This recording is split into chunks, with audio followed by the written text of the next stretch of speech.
Hi, I wanted to talk about how sensitive God's heart is. Jesus is the sensitive heart. He taught me that himself when I came to him shortly after I was born again. He started to show me more and more why I was sensitive was because his heart was within me, and it was him that's actually sensitive.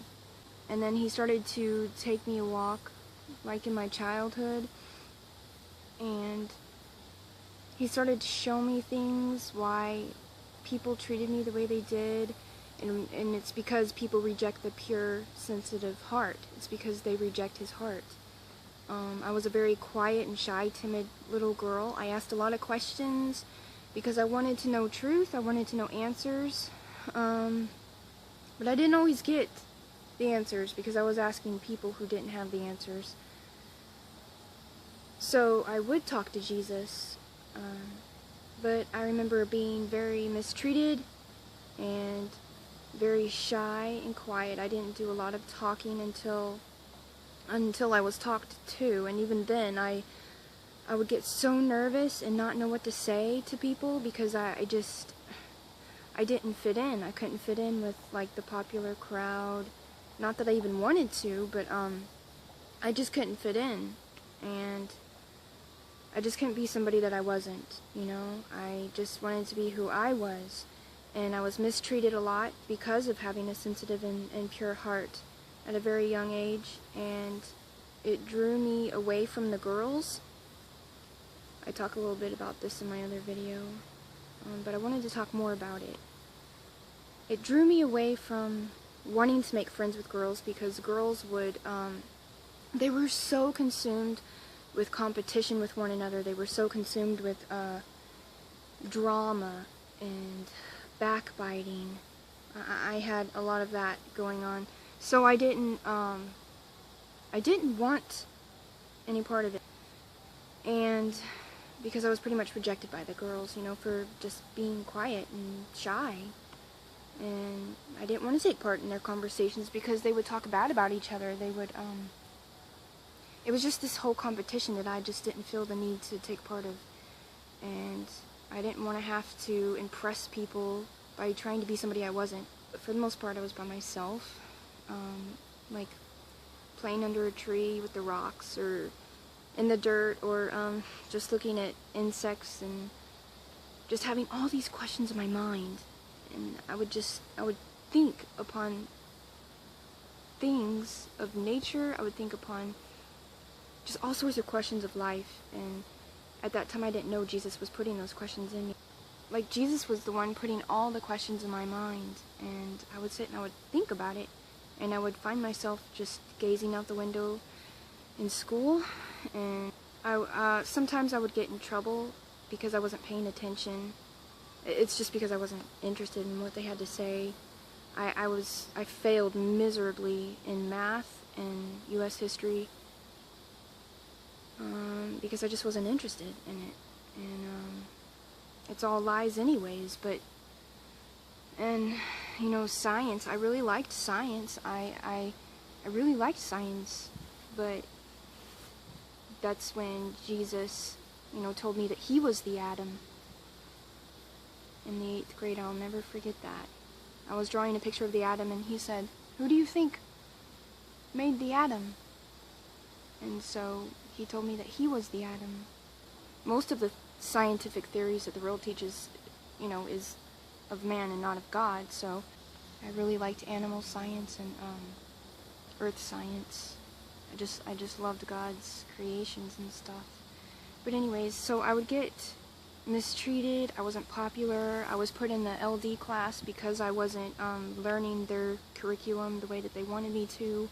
I just wasn't interested, and I know it was because I was pondering upon truth, and I know that Jesus was there with me, and that's why I wasn't interested in what they were teaching me.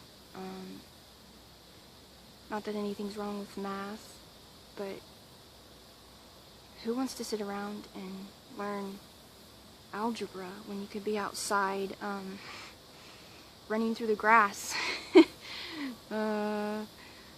making a pile of leaves and jumping in them? I don't know, a lot of it was a waste of time. So I began to notice that I began to change because instead of remaining pure-hearted, I got angry with the way that I was treated, and I would get back at people.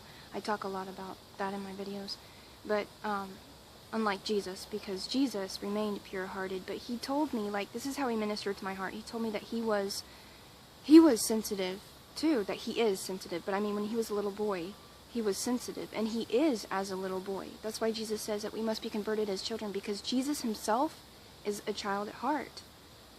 Jesus would much rather be playing outside with his kids than, say, sitting in an office in a suit. I mean, that's just not God. He's a child at heart. And so he told me that he was sensitive, and that made me feel normal to know that my God, my Creator, is sensitive, and that's why I was sensitive, and that nothing was wrong with me.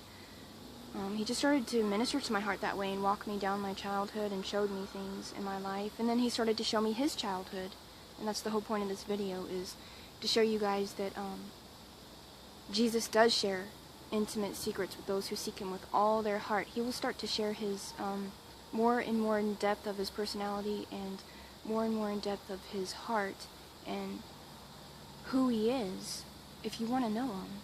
And so he told me as a child that he was bullied, just as I was bullied. He was quiet, sensitive. He got his feelings hurt a lot. A lot of the boys didn't want to play with him because they would make fun of him, because he was honest. He was a pure heart. He didn't try and fit in. He was just himself. And I mean, imagine walking around, you know, with all the knowledge of your own creation rejecting you in their hearts, knowing that these children around him that he created himself for himself and that he loved with all of his heart were rejecting him. I can't even imagine that type of pain. But he did it. He walked through it that way with his whole life, being able to look around knowing that people were rejecting him and all that he was, and it broke his heart. But Jesus continued to love with a broken heart as he does today. So he was showing me this about his own childhood, and he really made me feel normal, because I was so rejected as a child, and I didn't understand, like, why. I thought something was wrong with me. I mean, when you put a child in learning disability classes, when you tell them that they're not good enough, you know, like, that's pretty much the message I would get from my teachers. You know, like, you need to get your grades up, because I had a lot of D's and stuff. So when you feel like, you know, you're not fitting in, it can do something to a child. It can make them feel like something's wrong with them, just because if they want to be pure, if they think upon things that matter, like reality and God's heart, having all the questions, and but the world wants to train children to their knowledge, to do things their way, because this is Satan's kingdom. It's not God's kingdom. God's kingdom is spirit, and his kingdom is within, and he manifests himself to and through his children, which are those who love him and obey him with all their heart, and he will start to share these secrets with his children. See, that's why you don't see it written in the Bible. He wants people to go to him. I mean, if you guys think about it, look through the Bible. He doesn't talk about his childhood much. So Jesus hides that. He hides that part of his heart so that it will draw people to ask him, you know, what was your childhood like, Jesus? You know, because all these theologians and stuff, they don't know. They don't have a clue, because they're not going to God. They're not asking him. They're not going to his heart. He hides things like that so that people will have to seek him if they want to know. And he has told me that. So Jesus is the most sensitive heart. He's sensitive, he's humble, he's lowly, he's meek, he's childlike. He's extremely sensitive. Like, he doesn't hide emotions. He cries. He wept in front of people, and he's even told me as a child that he would weep if he was hurt. So he wouldn't hide his tears. He would show his emotion all the time, and that's why people made fun of him. I mean, because the world teaches young boys that they can't cry, you know, that it makes them weak. But Jesus says it's actually courageous if you cry and if you show emotion. That's what he's taught me about men, is they've been so trained by, the traditions of their fathers and by the teachings of their fathers to tell them that they need to be tough and that, don't cry because it makes you weak. It's actually the opposite. And until men realize that, they're just going to continue to do as they're taught, as the way the world teaches them and their fathers teach them. But Jesus wants you to know that it's okay to cry. It's actually required that you go to him and cry, because he weeps. He's sorrowful. His children are sorrowful over the many broken and lost hearts. He weeps. And he's very emotional because every single heart is personal to him. That's why. Everything is personal to him. He created everything for himself, you guys. He created himself for us. And when we reject the heart of God, when someone rejects his heart, he takes it personal. Why wouldn't he? He's God. He made you for himself because he loves you so much. And he just wanted me to talk a little bit about that and just some of the things that he's taught me that's really helped minister to my heart, because I was a child.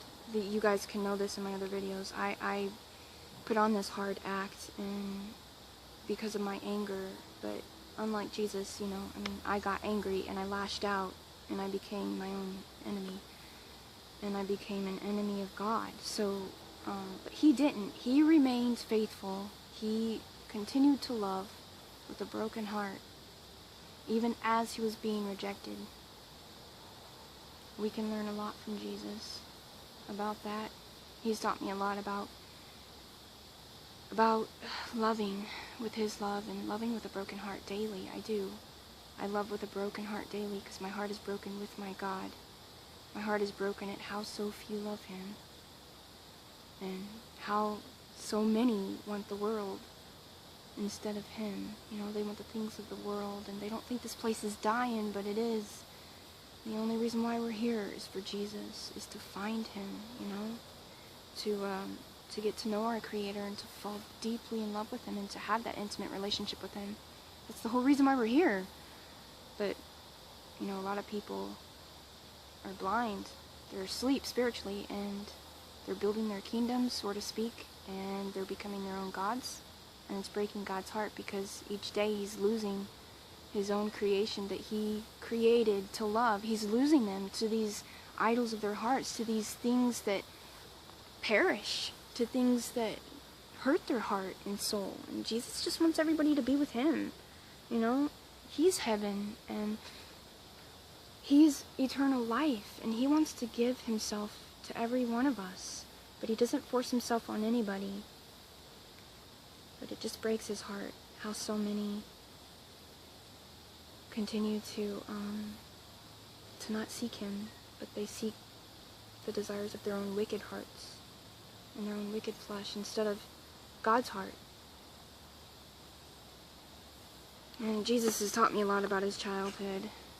Just a lot about how people treated him, and it's very humbling, you guys. He's really taught me a lot. It's very humbling to know what true love is. You really don't know true love until you get to walk with God, until he can take you in the wilderness and try you, and try your heart and test you. You really won't understand his love unless you keep going, unless you just trust him and allow him to try you. Because he's doing it so that he can draw you closer to him. Jesus is crying in the wilderness. He and I both are crying in the wilderness, and we're saying, come and rest. Come and drink. Come and eat the bread of life. And those who eat of my bread shall not die. Jesus wants you to seek him with all of your heart, your mind, and your soul. His time is short, and his kingdom lives within the heart that seeks him with all their heart. He will build his kingdom within your heart if you allow him. He wants to be first. He wants to be your first love. And he wants to explain to you why you were treated the way that you were when you were a child, and why things were the way that they were in your life. He wants to be the one to explain these things to you, and because there's this insane routine that goes on, okay? When people don't have Jesus Christ, they're taught traditions of man, they're taught a way of life by their fathers who don't have the Holy Spirit living within them, so it misguides people. And it's like the blind leading the blind. Until you go to Jesus and allow him to open your eyes and take off the veil, then you won't understand things of spirit unless he himself reveals them to you. Jesus is the only one who can reveal things of spirit to you. But he wants to be the one to take you out of the insane routine of the life that you've been taught to live. And he wants to show you what true life is, what it means to really live. And it's living by his Spirit, living by his heart daily.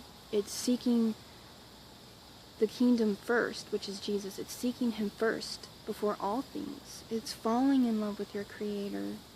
And people don't have this understanding. They don't know how to raise families. They don't know.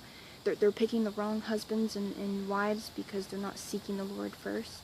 People are getting themselves mixed up in adulterous marriages, and a lot of people are going to hell because of it. I mean, this is a wicked and adulterous generation, Jesus said. So I see adultery everywhere, you guys. People on their second, third spouse marriages that aren't even really marriage. And, you know, just this whole society, this whole world accepting and embracing the stepfather, this, you know, the whole division of family. And it's just, it's not God's way. It never was his will. And people are raising their kids up in the ways of the world instead of in the ways of God. And they're making them go through the fire, like the Bible says, like Jesus says. You know, they make their children pass through the fire.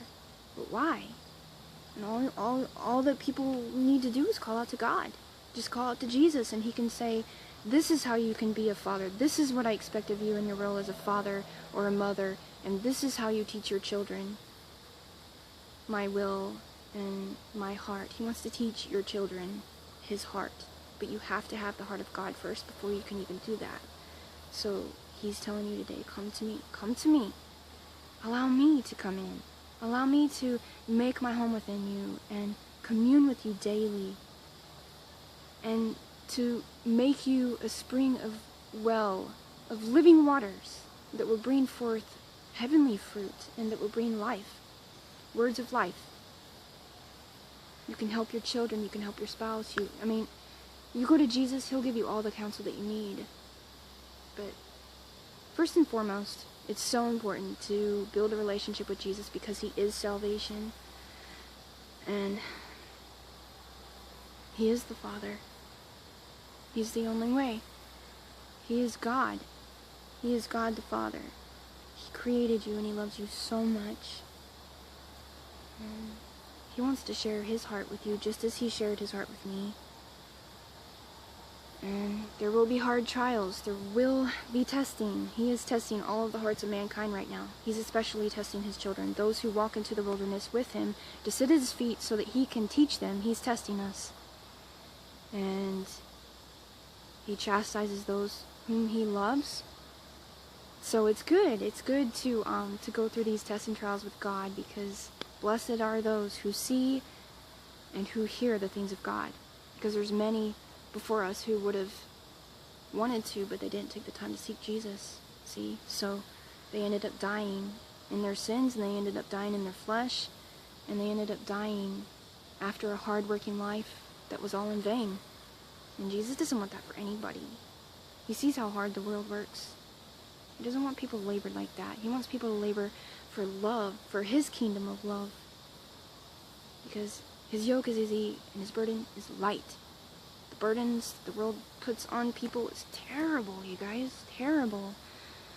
That's one thing that, when I came to Jesus, my burdens were lifted. There were so many burdens lifted that the world put on me, telling me I had to be and do a certain way, but it's all about a relationship with Jesus, and those who follow him will want to please him, so they will naturally start to obey his heart. They will naturally do what is pleasing to Jesus. Yes, we have to put to death our flesh daily, and yes, the devil is there to tempt us every day and to test us, but God is there, and we can do all things through Christ if we will trust him. Those who trust him will overcome. Those who remain in his love and remain obedient to him daily, those who remain faithful to Jesus, to his heart till the end of their life, will be saved. Few, guys. Few. There's few who know Jesus. I know hundreds. I'm just gonna say, I know hundreds who claim my God, okay?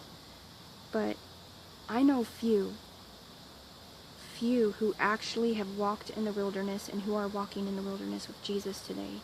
Very few, and their lives are not easy because they're being tested, they're being tried. They're not easy. They're going through tribulation like Jesus said would happen. We're going through tribulations and trials.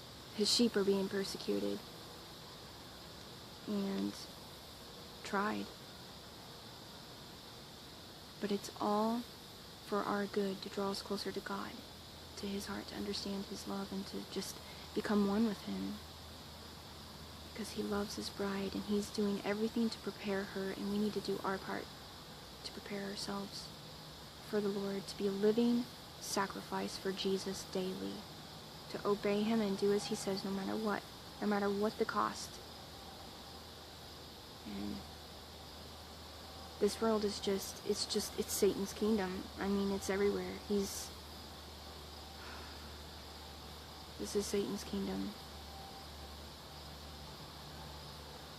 But Jesus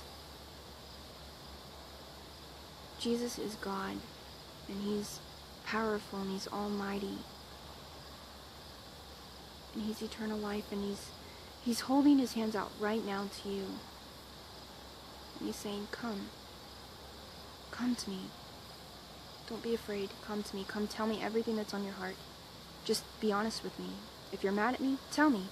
You want to tell me everything that you hate about your life, I'll listen. And then he wants you to listen to what he has to say, and then to apply his counsel, because if you do that, that's wise. That would be helping your own heart and helping your own soul. And he would want to comfort you. He wants to comfort you. He wants to just hold you close to his heart, and to make you his own, and to make you one with him. He wants to do that with you. He wants to draw you near. If you'll just trust him. He's such an awesome God, you guys. I wouldn't go back to my old life for nothing. I didn't have any of the peace and joy and comfort that I have now in my Lord. He's everything to me. I love him so much. My heart is breaking with his heart, because we're watching so many people choosing death. This world's not going to continue forever, and a lot of people just aren't convinced that it's dying. They want to rebuild this place, and it's a waste of time. It's all in vain. Jesus is building his kingdom within the hearts who love him and who cry out to him with all their heart. So place your trust in the Lord today while there's still time, because time is short, you guys. Time is very short, but you still have time to build that intimate relationship with Jesus, which is salvation. He's not some ticket out of hell or a pass into heaven. Jesus Christ is heaven, and he's looking for those who love him, to walk with him now, to meet him now, not in the life to come, but now. Because if people don't meet Jesus, then it's going to be too late. It's going to be too late. I love you guys. God bless you.